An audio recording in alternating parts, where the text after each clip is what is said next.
All right, that says we're ready to go. So, good morning, good afternoon, and good evening. Welcome down the security rabbit hole to another edition of the Down the Security Rabbit Hole podcast, and what I already think is one of my favorites, and we haven't even started yet. We got this episode title, by the way, because of spell check. It was supposed to be a song title, and it became All Tiller No Filler because Jim Tiller joins us. Hey, buddy. Hey, Raph, how's it going, man? I almost put a very similar shirt on, but instead, today I am appropriately representing. Oh, there you I go. love it.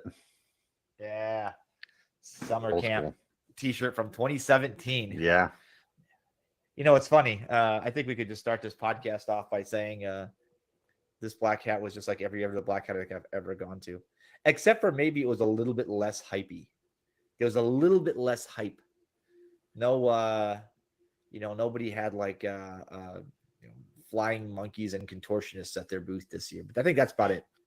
Yeah, I don't know if it was the last episode, maybe the one before. It was really good about you were talking about how it was a little bit more downplayed. You know, maybe like the episode civilians or whatever were a little bit more tighter and maybe less sort of fanfare. But at the same time, maybe that's just because it was less. I don't, I mean, not to sound. I mean, I didn't go, so I can't really kind of talk smack about it. But I can. I did. Yeah, there you go. You can still talk smack about it if you didn't go. I mean, that's what we do. This is what we do, baby. It's what we This do.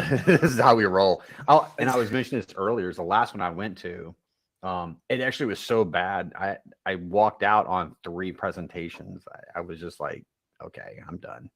It was so bad. So hopefully it's gotten better from that perspective. Well, yeah, but keep in mind, right?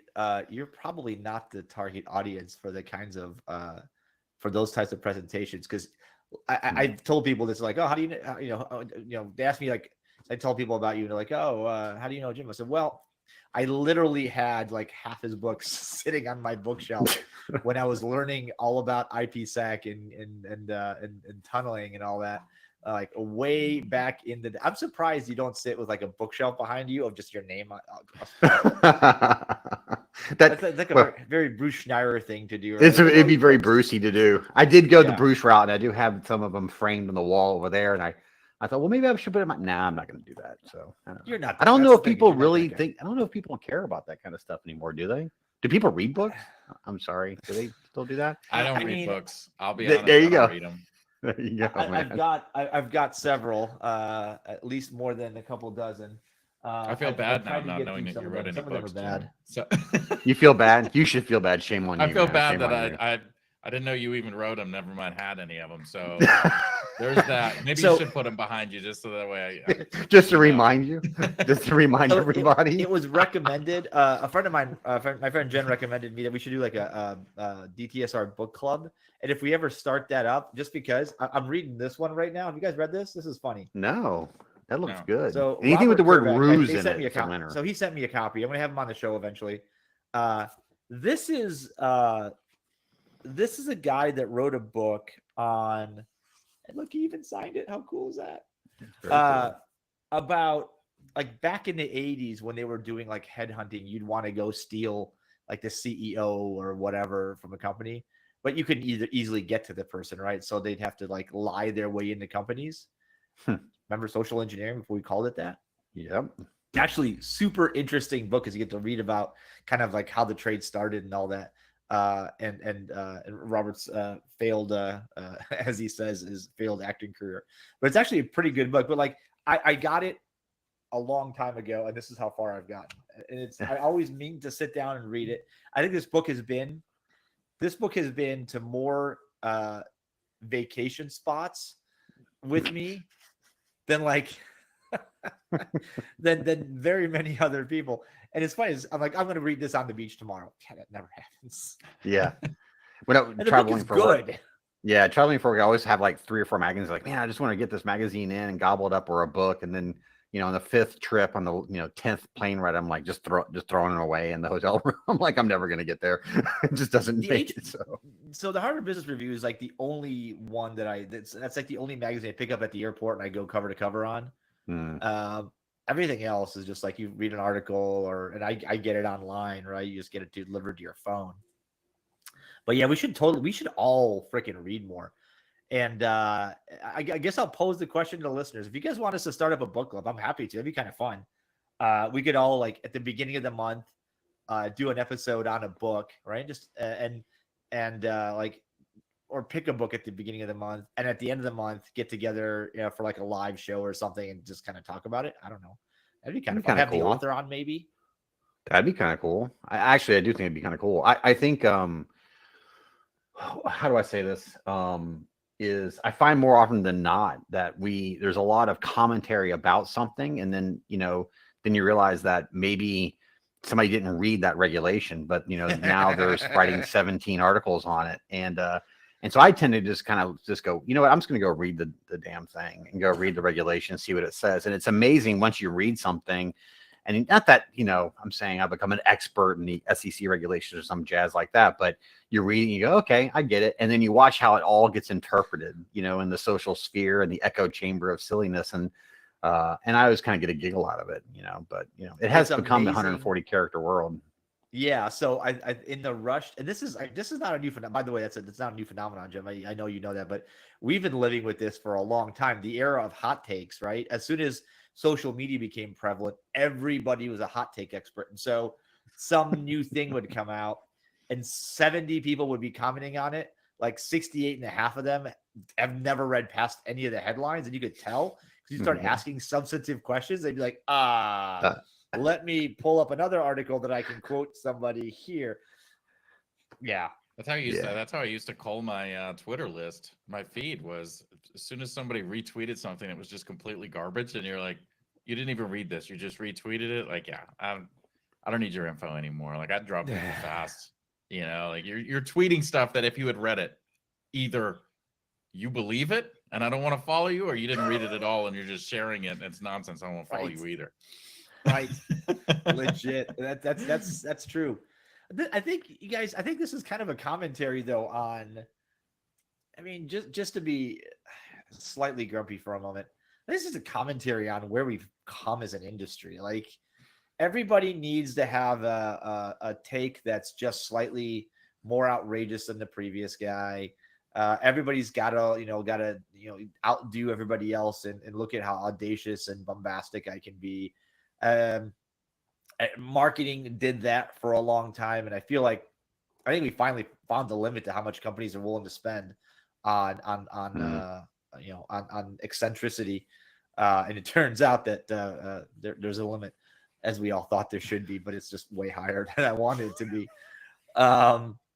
It's endemic. It's a cancer, dare I say it, in our industry. I'm sure it's not just ours, right? But I work in this one, so I'm particularly going to react badly to it when everything. And the guy, I ages ago, right, when I did a ton of this kind of type of work for it when I was at HP, right? I'd get these emails twice a day. Hey, somebody so and so is asked us for a comment on such and such. What would how would you just respond to these 3 questions?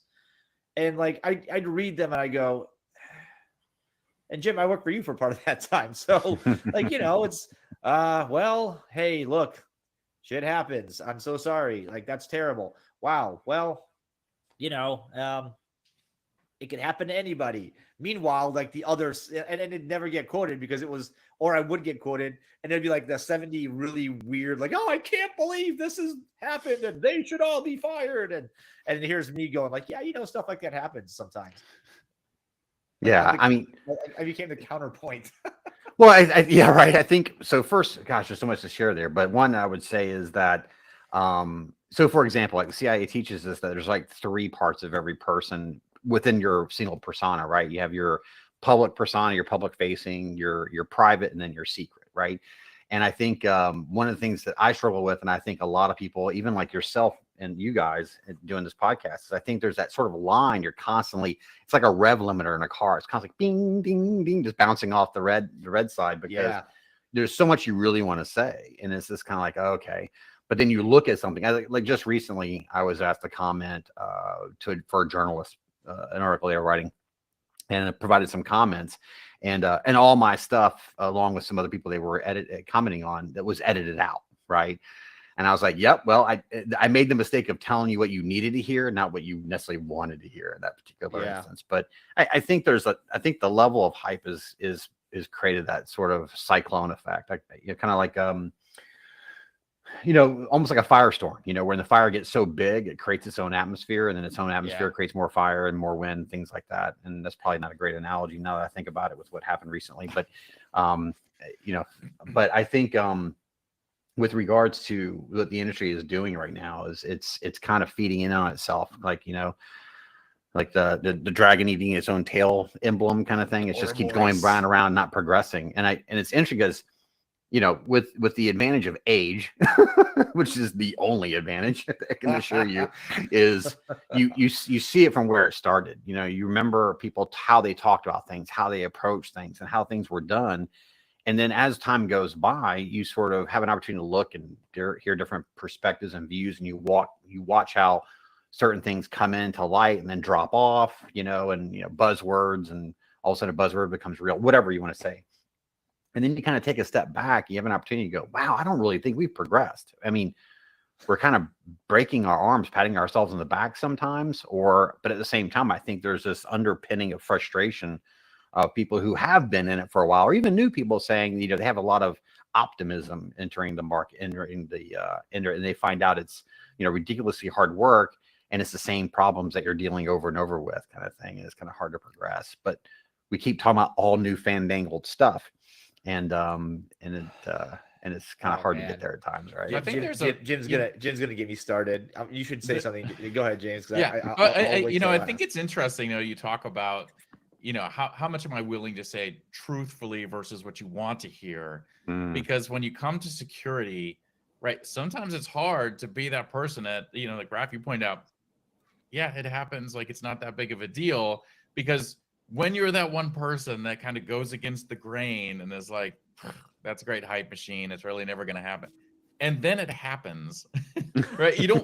There's a big risk there of being realistic and still having people don't want to grasp that idea that stuff happens, right? I mean, we can sit here and say, like, yeah, stuff, I could slip in my bathtub tomorrow, doesn't mean I'm not getting in the bathtub, right? Like, but it's hard to go against that. I think security in general has gone from that far side of hype, like the worst case scenario.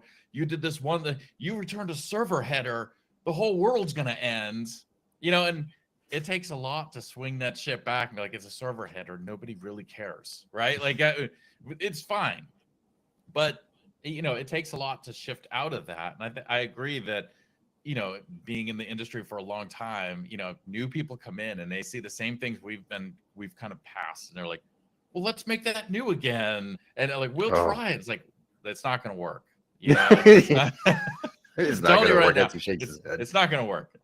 So funny you should say that. I was at an event last night, and a guy that I've known for a long time, is a very successful security lead, and quite frankly, just a really down to earth guy. We were talking, and he made mention that, like, people just don't listen to me anymore in my org.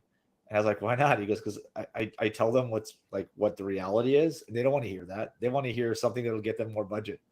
I was like, that makes sense, because you get into these situations where, and you guys remember we started talking about insurance a long time ago, and it was like, oh, you can't, insurance won't replace your security program. Like, well, nobody was really saying that.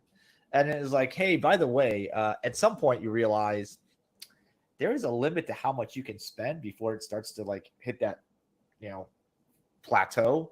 And that's the point at which you go, yeah, and insurance covers the rest, and we're good. Like, things can happen. And by the way, those cataclysmic things, like those, black swan events that Nassim Taleb talked about for a million years ago, right? Yeah, the Anti-Fragile book and all that. Like, yeah, we treat everything. Not everybody does, let's be clear, but a lot of us treat this, our threatscape and the events and potential things that we see as like, oh, it's just gonna happen. Everything's gonna happen. Like, it's just gonna be that way. You're like, yeah, but the likelihood is super low. And even if it does happen, like, There's a lot I want to share on that. First, that I would say is, generally, and this is probably going to really piss off a lot of people, but I think generally out just in social, I think it's very much about being positive. I think we want to reinforce positiveness, whether it be, political divisions, racial divisions, pick whatever social disruptions going on. I think a lot of people just want to be positive. So if you're in a situation where you're always saying something, well, it's going to break, and you're the warning sign, the flashing red light over here. I think that kind of makes it difficult for the person trying to be realistic about security and particular threat. So you have this sort of dichotomy of you want to be the good guy, you want to be a positive influence, but at the same time, you got to give a lot of bad news constantly. Right. You never really get a chance to say good news. Also the point I think is around where we are struggling with how security started off with and that debt, and we can't break out of that hype cycle that we created. And I'll go back to, FUD, right? So I remember, before we called it pen testing or whatever the heck we called it back then, but you were like, man, somebody could break into this. And they go, no, that'll never happen. All right, fine. And we just break right into it, right? And say, see there, now I got your, formula for code kind of thing, right? And, hence the birth of pen testing, whatever you want to call it. And I don't know if you guys remember using Satan from the way back when. Oh, yeah. Okay, right. So Satan, I remember all those. Yeah, exactly, right? And I remember when, like, Telnet, you could actually do things, you would tell it into some port, stupid stuff, right? So, and then it became creating this identity as if you don't, you'll get hurt. If you don't do this bad thing will happen, right? And we just can't break out of it. And what's happened is that's created this sort of limitless push for finding more and more bad things to happen, more and more critical things. So it's almost like we're justifying ourselves through creating this sort of giant negative energy in some weird way. I'm not trying to be like, 60s flower child of saying we need to be positive. I'm just saying we need to recognize how we've approached it. And I think we need to start asking ourselves, well, I literally have been on conversations and go, yeah, that's good enough. That's good. You're fine. You're done. Right. Yeah. But what about this? Okay. All right. Do you want to spend $1 million fixing that? Right. Yeah. Is that really what you want to do? Because I'll spend your money. No problem. Yeah. And I'm not even sure it's going to work. Matter of fact, you said something on a recent podcast I thought was really cool. Was something to the effect is the first dollar of security you spend is the best, but the last one isn't. And I was like, holy smokes. I love the way that you phrase it, and I'm not going to try to replicate it, but the net of it is a lot of truism to that. And then I'll add one more component and I'll stop and let you guys beat me up. But I think we always want to be the cool new thing, right? We're all fighter jet pilots kind of thing, right? We want to go faster. We want to shoot cooler weapons. We want to do bigger tumbles and do cooler stuff, right? Everybody wants to be the door kicker. But the reality of the situation is somebody's got to load the magazine. You picking up what I'm putting down, right? So somebody's got to do the hard work every day to make sure that, the password was changed. Yeah, this is actually working. Yes. And that's boring. That's like, that's worse than watching paint dry, right? But you know what? If you don't do it, you're gonna get whacked. That was the thing with like why pen testing became so popular, right? Because it was the sexy thing to do. Still is. And nobody wanted to do the other stuff. Like that was the key thing, and not a lot of people knew how to do it for a while. Now everybody knows how to do it. Like it's a dime a dozen thing, right? Which brings us to where did we put the value? And we put the value in security on testing for the longest time. And now we're starting to see that switch, right? I mean, you're seeing things like Vex, you're seeing things like, hey, don't patch everything, only patch exploitable stuff, right? Like they're coming out of this idea that, hey, don't patch it all, only patch the stuff that's really exploitable, right? There's this switch that we're seeing. I mean, that's a whole nother episode, right? But, we do see like people making these switches, like where are they putting that value into their programs? And it's, with the shift left, I hate the whole shifting nonsense, but all that stuff, like they're trying to move that value back into where do we actually see value out of this? Because I can sit there and tell you that there's a problem with this thing all day long, but if it doesn't matter, then there's no value in me telling you that. Right? And so that's always if I may say something, sorry to interrupt you, but that is predicated on the concept of what I like call the squeezing the balloon, right? So if I fill a balloon with air and I squeeze one in, the air goes the other side, right? That's predicated on the fact that the volume of air in the balloon is fixed. So you're assuming that there's a value proposition, even though we've created it on this side of the balloon and we squeeze it, we see, oh, well, it must go somewhere. Where is it gone? I'm not entirely sure that that mass that I'm referring to in this case, air and value, it's not, we've manifested it and we've tried to kind of present it. And so the value proposition and how the businesses are absorbing it is, I'd say, just completely the opposite. It's teetered way over. They bought, excuse me, I'm yelling into the microphone, I apologize, but they bought our bullshit in some ways. Okay. And they spent a ton on technology. They spent a ton on people, a ton on process. Right. And guess what? Schools, churches, hospitals, utilities, governments, they're all getting hammered worse than it ever has happened. I mean, I've lost count of what are we up to now, like 15 billion in ransomwares and stuff like that.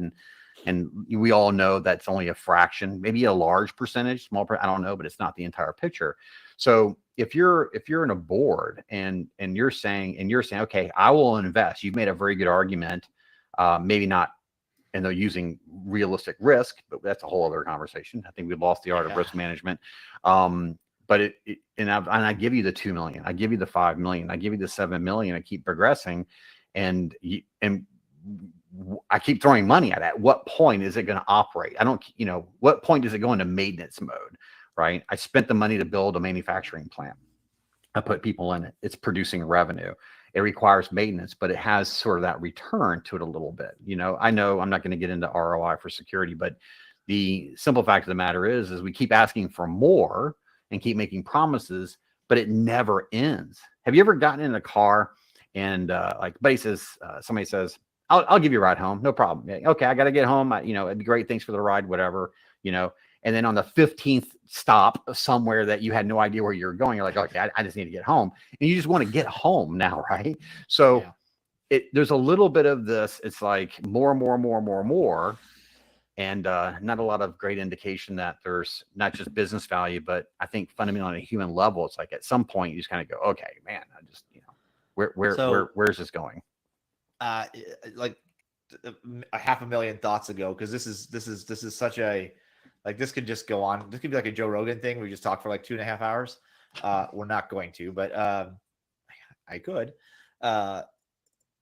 It struck me that we have gotten this industry has gotten so far down the lane of what's next. We like our foresight is relatively short, but it's longer than our hindsight. We don't look back very much, because I think we think that it seems to be this like I know that's not the good enough analogy, but it sort of feels to me like, all right, if we throw some dollars at it, put it over here, and just keep walking past it, like keep going, eventually it'll be far enough back that we'll just forget about it. Like it's just solved, right? Like we keep throwing money at new and exciting things. For God's sake, AI is now, is the thing for everything, everywhere, all the time. Like every product's going to have AI in it now. I don't know why. I don't really think that makes logical sense, but you can't be the company that doesn't have AI on your marketing literature. By the way, meanwhile, people still fall for like basic phishing. And I still get those texts that say, hi, this is blah, blah, blah, your CEO. Please go buy me 500 gift cards. I'm stuck in a meeting. And I'm like, wow, that's weird. I know that guy, and that's not how he talks. And that's not his phone number, but that's strange. Yeah, sure. I'll get right on that. But people, they do that because people fall for it. Right. The Nigerian prince scams were so prolific, not because they were genius, but people are freaking dumb sometimes and desperate. And they want to believe that somebody out there is going to give them free money. And so criminals prey on that. And so it becomes like, all right, well, what's next? What's next? What's the next tech? And VCs are funding the what's next, and maybe like half a step after that. And then PE firms are coming up and cleaning out the backs, the few rows back. We're like, all right, we did this, we solved this. It should be in maintenance mode now. It's like, yeah, but right, like older tech that's been around 15, 20 years. They're like, yeah, we can't get rid of this thing. And it turns out in our rush to do the next thing, we've neglected the thing that's been keeping the bridge going. It's kind of like, I always think about it this way.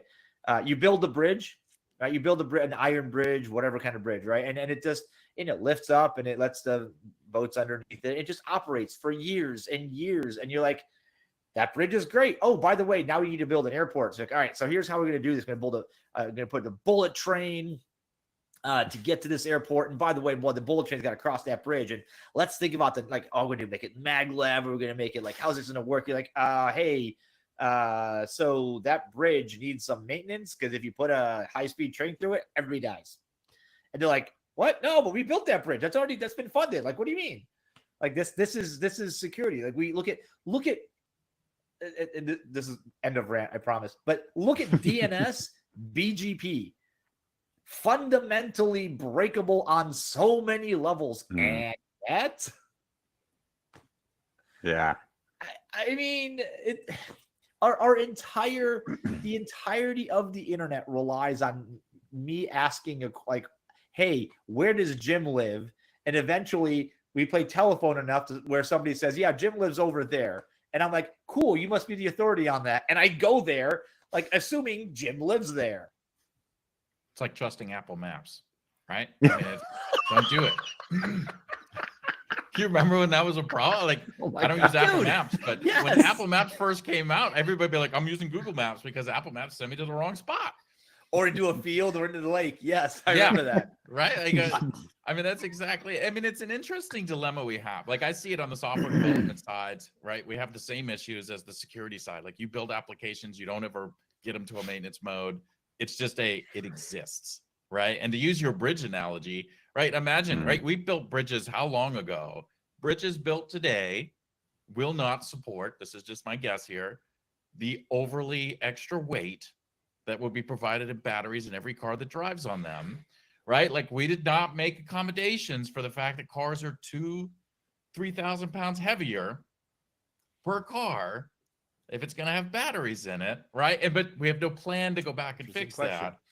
And we look for that new thing, but I honestly think some of that is we struggle to implement the old things. So it's like that whole, let me move where I'm looking here. Like, hey, we started doing this, and then a year later, it's like, yeah, we're not really getting a whole lot out. What let's do this thing next, and then people forget about that old piece. Like, oh yeah, we tried to do that, we tried to do that, but now they got XDR. We're going to start doing XDR. Well, what happened to your MDR? What happened to the EDR? What happened to all these other? Well, we're doing this. This is going to solve the. Well, that's what you said about that. And right. But we have never such short investments term memories, right? Like we have such short-term memories. We forget what happened yesterday. You could have completely failed everything yesterday, and I tell you about it today, and you're like, it happens, right? I mean, that Goldfish. We have that short-sightedness. So we're constantly looking for that new thing and marketability, right? If I'm looking to be able to be marketable out there, because I maybe don't want to stay at my job forever, I want to go someplace else. Do I look better knowing new stuff, or do I look better knowing COBOL? Oh, so this is where I'm really. This goes back to the 3 levels of personality, right? There's a part of me that just wants to go completely bonkers off in one crazy direction and talk about how the human brain works and the impact of things like social media and our interpretations of what exactly innovation and progress is. But I would say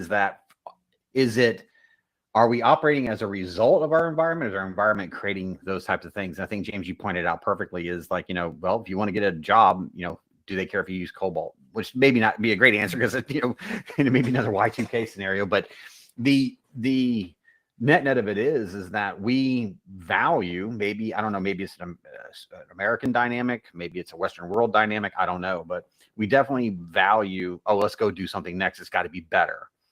And 2 things happen. One is we ignore, what has worked pretty well in the past, potentially. And we sort of forget that and James, you said it perfectly, is something's been half-baked. And it's like, okay, we had this great vision, let's go do it. And it gets kind of half-baked and everybody kind of, let's just go do something new, right? Because I don't really want to do that, the 80-20 rule kind of thing. And one of my favorite things, I won't mention companies, stuff like that, but I was working for a company and every 6 months we did a 3-year strategy. It was awesome, right? And it just there was no sense of permanence, right?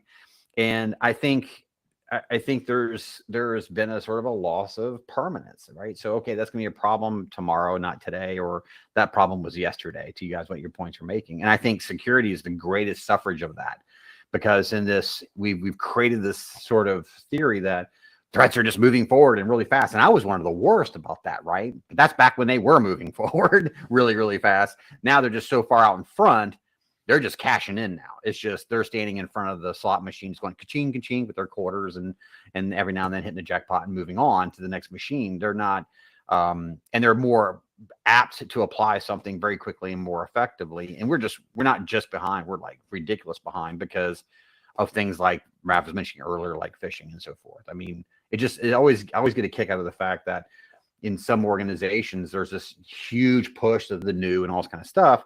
And I'm like, okay, well, if we know that like maybe 60, 70, 80% of stuff that initially through phishing, for example, and there's so much living off the land kind of thing, which is the core foundation of a lot of hacking, right?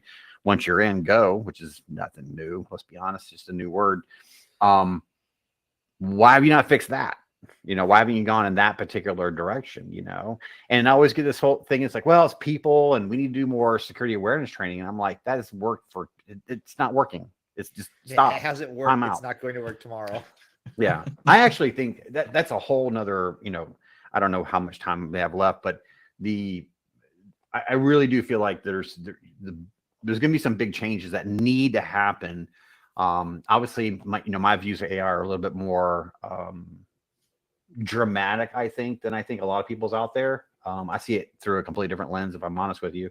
But the fact of the matter is I think people, you mentioned earlier about how hacks still work and they're simple like that. Well, some of that's just based on just common human greed, free money kind of thing, get you where you want to go. In combination without really understanding, or just everything sort of blends into the same interface on your phone kind of thing. And so is it work? Is it important? Is it this? Is it that? I don't know. Just click OK, let's go. But I think is if we don't start including the human more effectively in our sort of security strategy, and get back to risk, get back to not just technology is the only solution, but is the full spectrum of things around you, including the person, and looking at that through a completely different lens, we're going to be in deep caca pretty soon, real bad, like properly bad. Yeah, I think we struggle big time with the human side of things, because everything we try to push is I'm trying to make you a security person. Yes. Right. Like I'm trying to push something on that's not you, it's me. Like, ooh, this special thing, right? It's not the breakup song. It's the, like, hey, you can't go, you're not an HR person. You're an HR person, but you're a security person too. Like, no, I'm an HR person. And an HR person should understand certain aspects of their role and the risks around their role. But you're not turning them into a security person. You're, opening their eyes to the fact that, hey, there are certain risks with what you do, and here are the risks that you should understand and how to portray those. But I think we have a hard time doing that because everybody that does security training thinks of themselves as a security expert, right? And we view it from a different lens than we view it from, I'm that person sitting in payroll. It's, oh, here's the attacks. I don't really look at how you do your job. Here's how I can, screw you over. And it just doesn't resonate, and until we break that off and say, everybody's a security like stop with it already. I think that's where we break down really hard on that human side, is we're pushing too hard of what we think. We did it with development too, right? Is I'm going to show you how hackers hack. And it's like, that's great, but I write code all day. Right? Like, show me how to defend my code. It's great that I know how they exploit it. Like, that's good to know. I don't need to know the in-depths. I don't need to know all these special tools, but it's good to know, like, oh, that's how that risk works and how easy it is. But let's talk about how I can build better software, not from a, security perspective specifically, but how can I build better software that's going to, alleviate some of these risks? Can I take that one step further with you, if I may? And Raph, I don't mean to, like, I think I'm going massive tangent here. So I want to take that one step further. One is I 100% agree with everything you said, but I think we need to turn the volume up and move from the HR person in their role in business.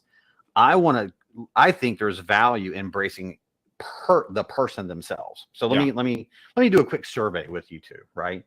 How many times Has somebody in your work environment or friend circle, right? Obviously family, but has called you because they got hacked, right? Oh my gosh, I think I got hacked. I think I clicked on a phishing link or whatever. What do I do? Help me, kind of thing, right? I mean, I can tell you, I deal with that all the time, right? You're always advising people, and it is, we've all been doing this throughout their entire careers, helping people that have gotten themselves a little bit of trouble. And it dawned on me is if I can make you better at security for you and your family, right? And make you self-sufficient, right? And not make you a technologist, a security person or whatever, but allow you to function within today's society, in today's digital environment that you think you know really well because you sleep with your phone next to you, kind of thing. So you think you're a technical guru, kind of thing, or whatever. But if I try to make it about you as an individual person, right? Kind of thing, that's going to make it better for everybody. It's going to just translate upwards. It's going to translate to companies. It's going to translate to how people interact and how they perceive the potential risk as it relates to them and their family and their friends. And I think that's what's missing is we've not fully accepted the fact that we are, and I'm going to steal a term because I heard this again on this podcast, was the conversations around kind of the concept of cyborg. I think it was Elon Musk or somebody said that we're already cyborgs. Is that right? Yeah. So the point is okay, then let's embrace that and recognize that we've abstracted technology to such a point, and it's sort of embedded us with this 24/7 through these phones. I don't think people fully appreciate what that means, and if you try to explain it to them, it starts to fall off the edge because people can't fully grasp complex topics, right? Because we generally suck at that. So I think we actually need to do exactly what you said, James, but even I would say go even further into that. Well, I've always said for awareness programs, like if you want people to relate to it, don't make it just about business, right? If you're talking about phishing, talk about how that affects them at home. Like you're going to get emails on your personal, right? Like if they start taking it as it's personal, like, hey, I can see where this helps me here, then they will bring it back to the office. But if we just 100%. Make it as, oh, this is just a business thing, then it's never going to get there. Like show how it relates to them at home, how their kids are working on their devices and what risks. Like it has to be like that, but you can't just be like, this is all security stuff, because if I'm not in security and you come at me and say, hey, this is security stuff, well, good, that's your problem, right? Like 100%. I'm immediately shutting that down. Like, good, that's security. We had AppSec had the problem for the longest time. Hey, we'll solve all your development security problems. So developers were like, good, your problem. Yeah. Right? Like that's the first thing 100%. I'm going to say. I get it at work. People see something like, hey, that's something with the application, so I'm going to pass that to you. Yeah, but the application, so like I have no part of that. That's all DNS. I don't do DNS. Yeah, but you work with the application team. Okay. Right? Like it immediately becomes it, but that's not my problem. But wrap this conversation in the envelope of AI, okay? Is if you think of, oh gosh, I could go on a huge tangent, but the point is if I can basically wipe you out with a phishing message that's terribly obvious, okay?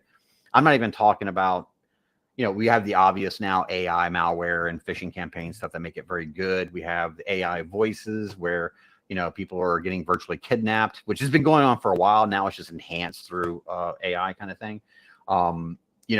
It's going to become much, much more difficult, because it already is, to differentiate reality or your perception of reality through this digital kaleidoscope that we call the internet, browsers, phones, whatever you want to put a word on it.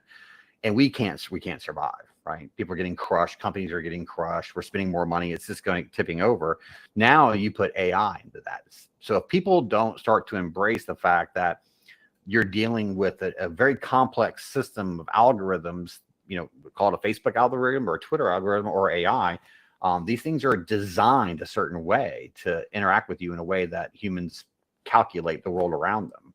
And the machines are getting better. I don't think it's artificial intelligence, but that doesn't mean it can't be generally more attuned to how you make decisions as an individual or as a family group or a community, right? So I think again, I'm going a little bit on a tangent here, but I think things are going to get a little scary on that front because people are easily fooled. We need to help. I tell you what, people. guys. Yeah, I tell you what, guys. This all wraps around like it's not easily fooled. Yes, but humanity wants to be helpful. We have a tendency to believe in the good. And it's hard for us to process that somebody could want to do us evil.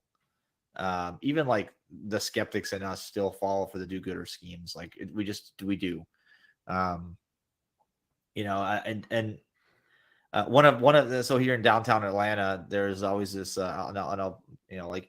there's always people asking for money, right? On every bunch of street corners, and you drive by sometimes, and I'm the guy that like tries to carry change at least to help out some of these, but you can't help but go, all right, where's that cash I'm about to give you going? Like, I'd rather buy somebody a meal.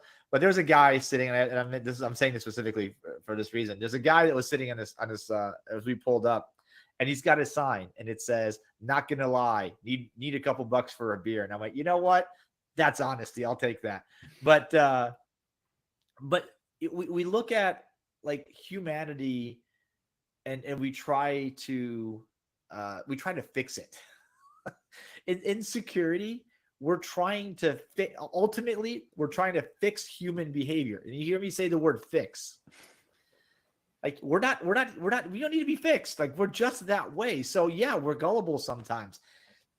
Yeah, we do dumb things because that's just human nature. Have you ever, like, all you have to do is drive down the street with a dash cam on for like a day, and you go, holy cow, how do we survive as a species? Like, oh my god.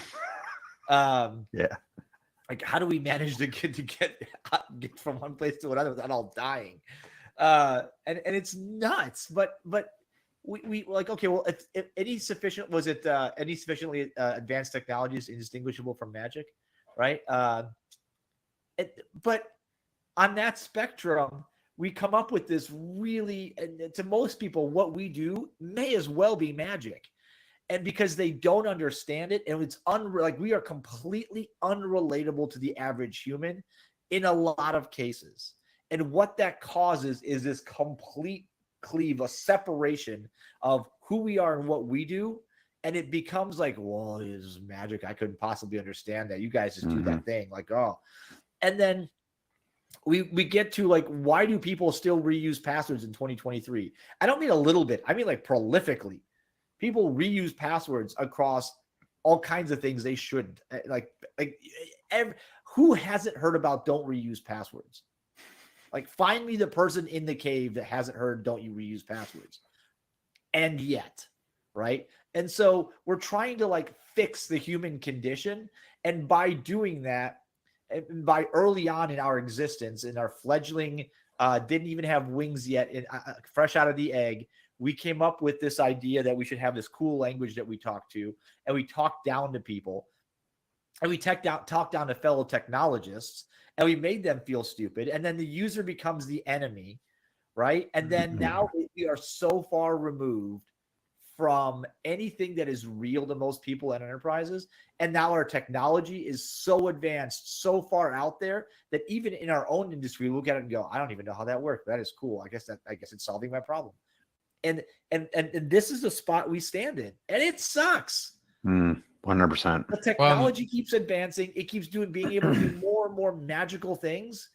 But the person standing there turning the wheel for 98% of the population is going, wow, I wonder what kind of black magic that is. Like, unbelievable. Well, a lot of it is, I mean, it's fantasy world to most people, right? I mean, if I were to try to get, because I think you nailed it with, we're trying to fix people. It's not trying to fix people, but people see, right? If I touch a hot stove, even if I don't touch the hot stove and burn the heck out of my hands, right? I could see images of somebody doing that and say, yeah, I don't want to do that, right? I mean, there's a physical penalty to what's going on with that.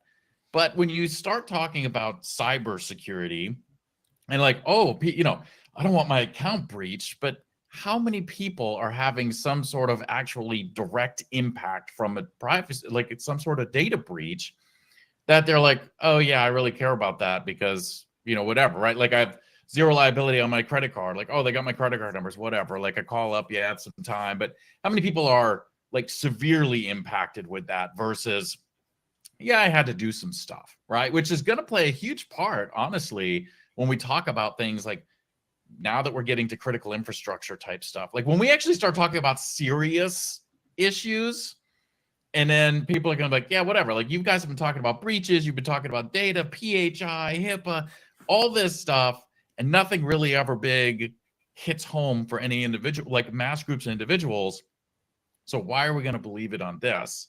Right. So when we start thinking about how we've done that the whole way up, and I agree, like we've been talking down for a long time, like thou shall not. How many security people running antivirus on their computers? But they will look down upon anybody that's not running antivirus on their computer, right? Like 100%.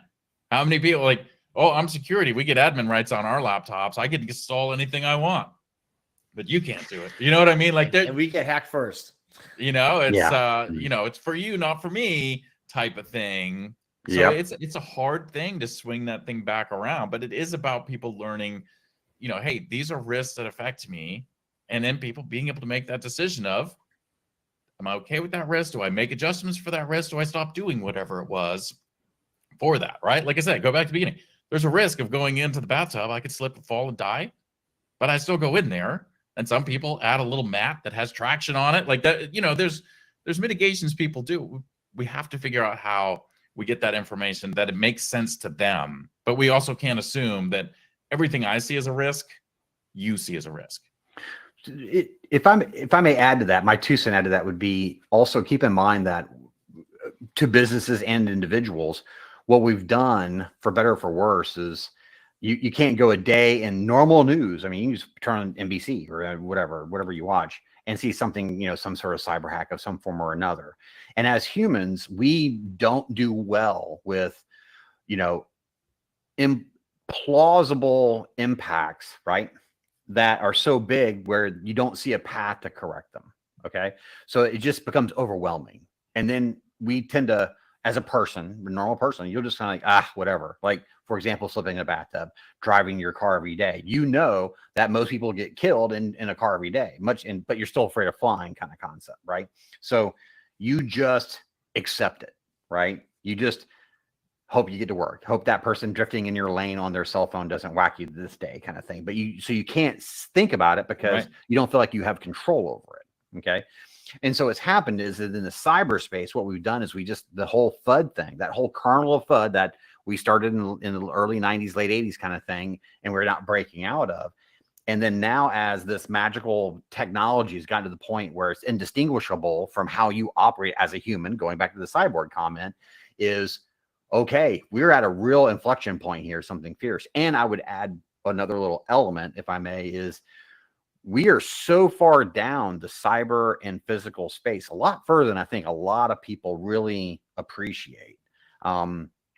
So if you go way back a gazillion years, I actually wrote PLC code for air strippers when I was real young and doing design work for air strippers. And fast forward a gazillion years, and then, you know, people were like, when Stuxnet came out, right? And it was like, oh my God, you could like make. And I remember going, maybe it was at Black Hat, actually. It was at some con, and there's everybody's crowded in this room watching a guy blow up a balloon with a PLC device and an air pump kind of thing. And I just remember thinking, well, yeah, duh, right? You know, so, you know, is critical infrastructure. And I think it is affecting people. Look, you know, Raph, I keep referring back to Raph a lot in this show, which is awesome because he's awesome. But the concept around like hospitals, like you mentioned on LinkedIn, like all this is happening and it's affecting people, right? You know, and I think we're more intertwined with technology than I think we want to admit. And it goes back to that. If you can't fix it, you know, if you don't know how to deal with it, you just kind of write it off. You know what I mean? So I think fundamentally just humans are bad at dealing with risks that way, and how we've approached it as an industry based on fear. We're only facilitating the greater sort of implied ignorance, right? It's much easier to just turn away. How many times you've been driving down the road and somebody cuts in front of you or pulls out in front of you, and you see the person literally not looking at you, turning their head as if that car, I know it's close, but I'm not going to look at it, so that means it's not going to hit me. Come on, you've seen that 100 times, right? You know, so that's a human reaction, is like, if I don't acknowledge its existence, then it won't hurt me. And we're now at a point where, unfortunately, you know, we have to sort of start reteaching ourselves as people how these things interact, because Anyway, again, I'm pontificating like crazy here. We're way outside the bounds of cybersecurity. Yeah. Well, we disincentive. We desensitize people from it. Yeah. Right. Like you see it. If I see it all the time, and I'm not really seeing myself any type of repercussions from it, then it's like, okay, yeah, another cyber thing, like whatever. I mean, I live in a state where hurricanes cause damage, but if I didn't live here, right, it's like, okay, I watched it on the news, like that was pretty crazy, but I mean, it didn't. I can say, right, that one persona in me, maybe public, is like, wow, whatever. But in reality, I'm not changing anything I did because, well, hurricanes rarely hit me in this other area. Now we have one coming up the west coast of the country. Maybe a different story, but like it doesn't affect you, right? I see something that happens on the news that's on the west coast, like, oh yeah, that kind of really stinks for them, but it doesn't change my day any bit at all, right? And I think as humans, like we kind of tend to be like that yeah, I'll voice an opinion on it, but it comes, it goes, whatever, I don't care, it doesn't affect me directly, and you just kind of ignore it, right? Like I'm not going to take any action for it because it doesn't bother me, right? If you want to go to electric fields, whatever, like maybe I already have electric vehicle, like doesn't affect me, I don't care. But well, you know what I mean? Like that's I've run out of sweet tea, and we've run out of time. So sure, that was sweet tea in there. Sweet tea, famous last words. If this glass was not, then you guys are in for a treat. It's funny how sweet tea and bourbon look almost exactly the same. Yeah, Isn't it weird? I know, it's strange, right? I know nothing. I've got two more. I've got a couple more meetings today. They might get real. According to Raph, they taste the same too. So it's weird. All right. That's enough. Oh gosh, Jim, this is awesome. Thank you. I might have you back, Jim. We might start reading and doing a book club idea. I'm gonna think about that. That might kind of be cool. That'd be kind of cool. It might get some of us to read a little more. Yeah, we got plenty of time to read a bunch of books. That's right. Yeah. That's right. It's all in between all the fires that we put out. Oh boy, internally anyway. All right. Well, I guess that's it. That was always great to have you on, man. Always great to have you on. And, thanks so much. I appreciate the opportunity. I know we got a little out there, but it's always fun to pontificate a little bit. Yeah, that's listen, you get a little gray in your beard, right? You start to get a little leeway on how much shit you're allowed to talk about other things. It's just a privilege of age. Yeah, there you go. Privilege of age. We've survived this long. We can make fun of the kids that are trying to get to where we are now. That's how it is. There you go. Fair. I've made that declaration, so it must be true. All right, folks. Thank you for listening. I hope you have gotten out to our YouTube channel where this is streamed, and our LinkedIn page, because we do some LinkedIn Live stuff, James and I, every once in a while. I'm going to post a poll as you're listening to this on the LinkedIn page to see if you guys are interested in book club. If you are, we'll come up with something. We'll do something fun. And if not, then whatever, do your thing. So, all right. What else? That's it. All right, you guys, we'll catch you guys another time, another place on another Down the Security Rabbit Hole podcast. Cue that